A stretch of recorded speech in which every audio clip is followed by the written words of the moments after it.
बिस्मिल्लाहिर्रहमानिर्रहीम। अस्सलाम वालेकुम नाजरीन, जैसा कि आप लोग जानते हैं कि पीर अफजल कादरी बरेलवी पीर साहब ने इंजीनियर मोहम्मद अली मिर्ज़ा साहब के कत्ल का फतवा सादिर फरमा दिया है और उन्होंने इंजीनियर मोहम्मद अली मिर्ज़ा को कत्ल करने वाले गाजी के लिए 5 लाख का इनाम भी रखा है और साथ ही साथ GHQ को भी धमकियां दे डाली हैं। इसके अलावा एक बरेलवी मौलवी एक्सन बॉक्सर साहब ने उन्होंने भी अपनी गंदी और गलीज ज़बान इस्तेमाल करते हुए इंजीनियर साहब को बड़ी धमकियां दी हैं और इंजीनियर साहब की एकेडमी के गेट के बाहर पेशाब करते हुए अपने पेशाब की वीडियो फखरी अंदाज में यूट्यूब पर अपलोड की हैं।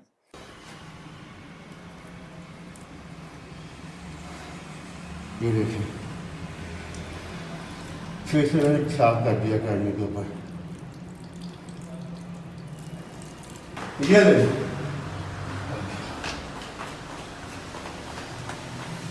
वीडियो बनाओ। ये देखो, लेडी यूनिवर्सिटी मिर्जा जहलवी की एकेडमी में पेशाब कर रहा हूँ। अब सवाल ये पैदा होता है कि ये बरेलवी कौम क्यों इंजीनियर साहब को कत्ल करना चाहते हैं। तो आप जवाब देंगे, चूंकि इंजीनियर ने अंबिया अलैहिस्सलाम के और सहाबा कराम रज़ी अल्लाह ताला अन्हुम अजमईन के साथ गुस्ताखियां की हैं, इसलिए इस पर कत्ल का फतवा लगता है। अगर यही वजह है तो पहले बरेलवियों को चाहिए कि अपने घर की खबर लें, क्योंकि बरेलियों के रूहानी वालिद साहब रज़ा खान साहब पहले ही ना सिर्फ अंबिया अलैहिस्सलाम की शान में गुस्सा खाना कलिमात अपनी किताबों में लिख चुके हैं, बल्कि रज़ा खान साहब ने तो अल्लाह के रसूल सल्लल्लाहु अलैहि वसल्लम की शान में भी खुल्लम खुल्ला गुस्ताखियां अपनी किताबों में लिखी हुई हैं। और रज़ा खान साहब ने तो अल्लाह पाक की शान में भी गुस्ताखियां की हुई हैं। अगरचे बरेलवी अवाम को अल्लाह पाक की शान में की गई गुस्ताखियां शायद ही नजर आएं, मगर इंजीनियर ने इन तमाम गुस्ताखाना इबारतों को अवाम के सामने लाकर रज़ा खान साहब को बेनकाब कर दिया है। जबकि ये बरेलवी टोला रज़ा खान साहब की इन गुस्ताखाना इबारतों वाली किताबों को ना सिर्फ छापता है बल्कि इनका दिफा भी करते हैं। हालांकि ये लोग कहते हैं कि गुस्ताखी की कोई तावील नहीं की जा सकती, मगर इनका ये फार्मूला सिर्फ और सिर्फ दूसरे मसालिक के ऊपर लागू किया जाता है। जब इनके अपने फिरके का कोई बंदा चाहे बड़ी से बड़ी गुस्ताखी भी कर ले, चाहे वो केक पे मोहम्मद सल्लल्लाहु अलैहि वसल्लम का नाम मुबारक भी लिखकर उस पर छुरियां भी चला दे, फिर भी इनकी ये गुस्ताखी इनको नजर नहीं आती और इस पर कोई कत्ल का फतवा क्यों नहीं आता। पीर अफजल कादरी साहब को तो चाहिए था कि पहले रज़ा खान साहब की इन किताबों को चौक में रखकर आग लगाते और साथ ही रज़ा खान साहब पर भी गुस्ताखी का फतवा लगाकर इनसे लाताल्लुकी का इजहार फरमाते और साथ ही इन लोगों के खिलाफ भी फतवे जारी करते जो लोग ये किताबें छापते हैं। मगर अफजल कादरी साहब ने ऐसा कोई कदम नहीं उठाया। इसका साफ मतलब यह है कि ये लोग पक्के मुनाफिक हैं। इसी तरह मौलवी बॉक्सर साहब को भी चाहिए था कि वो तमाम अलकाबात जिनसे वो इंजीनियर को नवाज रहे हैं, पहले रज़ा खान साहब की शान में वो अलकाबात इस्तेमाल करते और जिस तरह से उन्होंने इंजीनियर की एकेडमी के गेट पर खिराज तहसीन पेश किया है, ऐसा ही कुछ रज़ा खान साहब की कब्र पर भी करते तो हम समझते कि इनको सही मानों में अंबिया अलैहिस्सलाम की शान में गुस्ताखी का गम और गुस्सा है। मगर अफसोस कि ये बॉक्सर साहब भी दोगली पॉलिसी और मुनाफकत से काम ले रहे हैं। नाजरीन, याद रहे कि यहां मैं इंजीनियर साहब की तरफदारी नहीं कर रहा, बल्कि मैं भी इंजीनियर साहब की बेलगाम ज़बान के इस्तेमाल पर शदीद मजम्मत करता हूँ। चुनांकि इंजीनियर साहब के खिलाफ कानूनी तरीके से कार्रवाई की जाए और यही इस्लाम का भी तरीका है। मुझे भी इंजीनियर साहब से इस बात पर शदीद इख्तिलाफ है कि वो मुक़द्दस हस्तियों का जिक्र करते हुए अल्फाज के चुनाव में बहुत ही बेएहतियाती बरतते हैं। इस वजह से लोगों की तवज्जो उनकी तौहीद की दावत पर नहीं जाती बल्कि गुस्ताखी याद रह जाती है। शायद मेरी ये वीडियो इंजीनियर साहब तक पहुंच जाए तो मैं इनको नसीहत करूंगा कि वो अपने इस गुनाह से अलल ऐलान माफ़ी मांगें और जल्द अज जल्द मांग लें और आइंदा से अंबिया अलैहिस्सलाम और सहाबा कराम रज़ी अल्लाह ताला अन्हुम अजमईन के लिए बाअदब तरीके से अल्फाज का चुनाव किया करें ताकि तौहीद का पैगाम लोगों को एहसन तरीके से दिया जा सके। अल्लाह पाक भी हमें यही हुक्म फरमाता है कि हम अल्लाह ताला की तरफ दावत एहसन तरीके से दें। चुनांचे अल्लाह पाक कुरान पाक में फरमाता है, औज़ु बिल्लाहि मिनश शैतानिर रजीम बिस्मिल्लाहिर रहमानिर रहीम उदउ इला सबीलि रब्बिका बिल हिकमति वल मौइज़तिल हसनति वजादिलहुम बिल्लती हिय अहसन इन्न रब्बका हुवा आलमु बिमन ज़ल्ला अन सबीलिही व हुवा आलमु बिल मुहतदीन। कि ए नबी सल्लल्लाहु अलैहि वसल्लम अपने रब की तरफ दावत दो हिकमत और उम्दा नसीहत के साथ, और लोगों से मुबाहिसा करो ऐसे तरीके पर जो बेहतरीन हो। तुम्हारा रब ही ज्यादा बेहतर जानता है कि कौन उसकी राह से भटका हुआ है और कौन राह राज पर है। इंजीनियर साहब को दावत व तबलीग का काम करते हुए ये आयत जरूर अपने सामने रखनी चाहिए। अब सवाल ये पैदा होता है कि पीर साहब और मौलवी बॉक्सर साहब, ये दोनों को इंजीनियर की वजह से ही रजा खान साहब की तरफ से की गई गुस्ताखियों के बारे में पता चल चुका है, मगर चूंकि इंजीनियर अब इनके फिरके का नहीं रहा, इसलिए इन लोगों का दोगलापन और मुनाफकत आपको साफ नजर आएगी। चुनाचे रजा खान साहब ने बड़ी बड़ी गुस्ताखियां अपनी किताबों में लिखी हुई हैं, फिर भी पीर अफजल साहब इन गुस्ताखी करने वाले रजा खान साहब का नाम निहायत ही अदब से ले रहे होते हैं। इसका मतलब साफ है कि दाल में कुछ तो काला है। और यही बात समझ में आती है कि चूंकि इंजीनियर ने इन सो कॉल्ड झूठे पीरों की दुकानों पर ताले लगवाना शुरू कर दिए हैं और अब लोग इन पीरों से दलाइल मांगना शुरू हो गए हैं, जैसा कि पीर अजमल कादरी साहब भी इस बात का इतराफ कर चुके हैं कि, और इनके इतराफ की वीडियो का लिंक भी मैंने आपको इंशाल्लाह इस डिस्क्रिप्शन में मिल जाएगा, जिसमें ये पीर अजमल कादरी साहब कह रहे हैं कि लोग अब इनसे दलाइल मांगना शुरू हो गए हैं। और सबसे बढ़कर ये कि अब लोगों का शऊर इंशाअल्लाह ताला बेदार होना शुरू हो गया है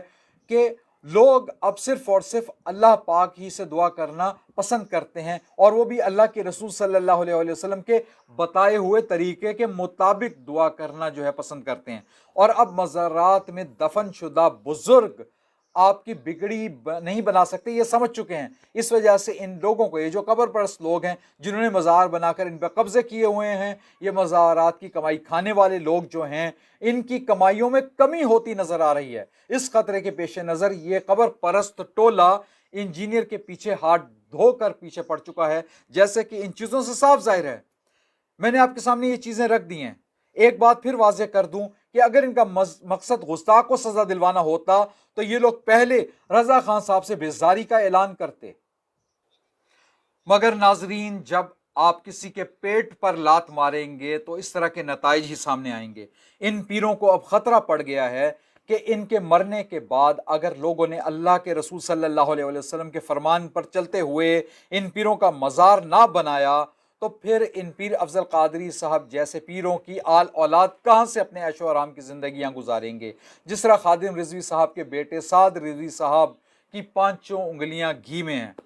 और वो महंगी महंगी गाड़ियों में अय्याशियाँ करते फिरते हैं। चुनाचे ये ऐशो आराम देख कर पीर अफजल कादरी साहब को भी अपनी औलाद का ख्याल तो आता होगा, और हो सकता है कि पीर साहब के बेटों ने अपने वालिद साहब से शिकायत भी की हो कि इंजीनियर के कहने की वजह से लोग अब मज़ारों पर चढ़ावे भी कम चढ़ाते हैं, और शायद लोगों का शऊर बेदार हो चुका है और वो शायद आपका मज़ार भी ना बनाएं और वो कब्र परस्ती से तौबा भी कर लें। तो पीर साहब के बेटों का बेचारों का क्या बनेगा। शायद यही वजह बनी होगी कि पीर साहब ने इंजीनियर के कत्ल के फतवे लगा दिए और लोगों को इस कत्ल गारत गरी पर लगा दिया है। अब अगर इन पीर साहब के कहने पर कोई बेचारा गाजी बनने की कोशिश करता है और इंजीनियर को कत्ल करता है, तो दूसरी तरफ से भी याद रखें खतरा है कि कोई ना कोई गाजी बनना ज़रूर चाहेगा और मुल्क में कत्ल गारत गरी और फिरका वारियत की आग लग जाएगी। ये बात जय्यद उलमा भी कर रहे हैं कि अफजल कादरी साहब को ऐसा नहीं करना चाहिए था, मगर जब आप किसी के पेट पर लात मारते हैं और इन पीर साहब की औलाद का रिज़्क छीनने की कोशिश करेंगे तो ये दुनियादार पीर साहब सब कुछ भूल कर सिर्फ कत्लो गारत गरी की तरफ चल पड़ते हैं। इनके पास कोई ठोस दलाइल तो होते नहीं हैं। जब इनके पास किसी चीज़ के बारे में ठोस दलाइल नहीं होते और ये जवाब नहीं दे पाते तो उस इंसान को कत्ल करने के पीछे दौड़ते हैं। जैसा कि आपको याद होगा कि कुछ अरसे पहले 2 अहले हदीस भाइयों को भी मस्जिद के सामने कत्ल कर दिया गया था। अल्लाह पाक ने शिर्क को जुल्म अजीम करार दिया है और अल्लाह पाक ने मुशरिक को नजस भी करार दिया है। मुशरिक को नजस इसकी सोच और इसके अकीदे की बुनियाद पर करार दिया जा सकता है। इसके अमाल से वो गंद जाहिर होना शुरू हो जाता है और फिर जब गंद हद से बढ़ जाता है تو توحید کی دعوت دینے والوں کے خلاف مشرک کے منہ سے گند بہت زیادہ نکلنا شروع ہو جاتا ہے اور اس کی زبان گندی ترین غلیظ گالیوں سے تر ہو جاتی ہے۔ بعض قبر پرست مولویوں کی بھی یہ عادت آپ نے دیکھی ہوگی کہ وہ ممبر رسول صلی اللہ علیہ وسلم پر بیٹھ کر بھی گالیوں سے باز نہیں آتے۔ اس کے علاوہ آپ مولوی احسن باکسر صاحب کی گالیوں والی ویڈیوز دیکھ سکتے ہیں کہ احسن باکسر کی ننگی اور غلیظ گالیوں والی ویڈیوز جب ان کی والدہ بہن یا بیٹی دیکھتی ہوگی تو پتہ نہیں احسن باکسر کس طرح سے ان کو اپنا گھر جا کر منہ دکھاتا ہوگا۔ سب سے بڑھ کر یہ کہ قبر پرست طبقہ اللہ کے رسول صلی اللہ علیہ وسلم کو حاضر اور ناظر بھی مانتا ہے۔ یہ لوگ یا تو اس بے غیرتی پر اتر آئے ہیں یا یہ منافقت کر رہے ہیں کہ یہ لوگ جانتے بھی ہیں کہ اللہ کے رسول صلی اللہ علیہ وسلم حاضر و ناظر ہیں، پھر بھی ان کے سامنے اتنی غلیظ ترین زبان استعمال کرنے کی یہ لوگ جسارت کرتے ہیں، یا پھر یہ لوگ منافق ہیں کہ ان کی یہ منافقت ہے کہ یہ دل ہی دل میں یہ بات مانتے ہیں کہ اللہ کے رسول صلی اللہ علیہ وسلم اس وقت حاضر و ناظر تو ہے نہیں، اس وجہ سے یہ لوگ بڑی ڈھٹائی کے ساتھ اور بے غیرتی سے اس طرح کی گالیاں دیتے ہیں۔ چنانچہ یہ لوگ یا تو منافق ہیں یا پھر یہ لوگ بہت بے غیرت ہیں۔ میری تو ہمت بھی نہیں ہو رہی کہ وہ احسن باکسر کی وہ گالیوں والی ویڈیوز آپ کو دکھا سکوں۔ آپ کا اگر دل چاہے تو وہ خود ہی ویڈیوز آپ یوٹیوب سے نکال کر دیکھ سکتے ہیں۔ ان گالیوں سے شاید احسن باکسر کا مقصد یہ ہو کہ وہ سستی شہرت حاصل کرنا چاہتا ہو، لیکن احسن باکسر جو مولوی ہے وہ کس منہ سے اللہ کے رسول صلی اللہ علیہ وسلم سے محبت کا دعویٰ کر سکتا ہے جبکہ یہ خود ہی وہ کام کر رہے ہیں جس سے اللہ اور اس کے رسول صلی اللہ علیہ وسلم نے قرآن اور حدیث کے ذریعے سے منع فرمایا ہے۔ یعنی کہ یہ بنیادی طور پر ایسا لگ رہا ہے کہ یہ اللہ کے رسول صلی اللہ علیہ وسلم کو حاضر ناظر جان کر ان کے سامنے ان قسم کی غلیظ اور گندی گالیاں دے رہے ہیں، اور ماں بہن کی ننگی گالیاں جن کو آپ کہہ سکتے ہیں وہ دے رہے ہیں، اور وہ بھی یہ جان کر کے کہ یہ رسول اللہ صلی اللہ علیہ وسلم حاضر و ناظر ہیں۔ آپ کو خود اندازہ فرما لیں کہ ان کی منافقت یا ان کی بے غیرتی کا وہ آپ کو خود ہی اندازہ ہو جائے گا انشاءاللہ۔ علامہ حشام صاحب سے میری گزارش ہوگی کہ وہ اپنا احتجاج ضرور کریں مگر ان پیر افضل قادری صاحب کے ساتھ مل کر نہ کریں، کیونکہ یہ لوگ وہابیوں کو پہلے ہی گستاخ اور واجب القتل سمجھتے ہیں، اور وہابیوں کو قتل کرنا ان کا پسندیدہ شیوہ ہے۔ جیسا کہ آپ کو پتہ ہوگا کہ دو بھائیوں کو بھی، وہابی بھائیوں کو بھی مسجد کے سامنے یہ لوگ قتل کر چکے ہیں، اور یہ ان کی تعلیمات ہیں جو ان کے رضا خان صاحب نے ان کی کتابوں میں لکھی ہوئی ہیں۔ تو علامہ حشام صاحب اس بات پر بھی غور کریں کہ کہیں یہ قبر پرست ٹولہ آپ کو اپنے در پردہ مقاصد کے لیے استعمال کرنے کے بعد ٹیشو پیپر کی طرح پھینک نہ دے۔ علامہ حشام صاحب ایک اور اہم بات بھی آپ یاد رکھیں کہ آپ ایسے لوگوں کے ساتھ مل کر احتجاج کرنا چاہتے ہیں کہ جن لوگوں کا امام رضا خان صاحب خود بھی ان گستاخیوں میں ملوث رہے ہیں جن گستاخیوں پر آپ انجینئر کے خلاف احتجاج کر رہے ہیں۔ اس طرح لوگ آپ پر بھی منافقت کا دھبا لگا سکتے ہیں، اس لیے بہتر یہی ہوگا کہ آپ ان قبر پرستوں سے الگ رہ کر اپنا احتجاج کریں تاکہ آپ پر کوئی منافقت کا الزام نہ لگا سکے۔ اگر جذبات میں آ کر مجھ سے کوئی غلط بات نکل گئی ہو یا میں نے کوئی اللہ پاک کی نافرمانی والی یا رسول اللہ صلی اللہ علیہ وسلم کی نافرمانی والی کوئی بات کی ہو تو اللہ تعالیٰ مجھے معاف فرما دے۔ آخر میں میری دعا ہے کہ اللہ پاک ہم سب کو سیدھے رستے پہ چلنے کی توفیق عطا فرمائے، آمین ثم آمین، اور پاکستان کو ہر طرح کے فسادات سے بچائے، آمین ثم آمین،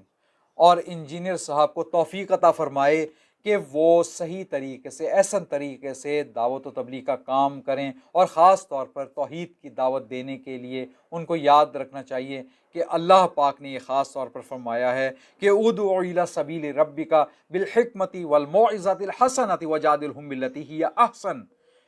تو آسن طریقے سے توحید کی دعوت دیں، وما علینا الا البلاغ المبین۔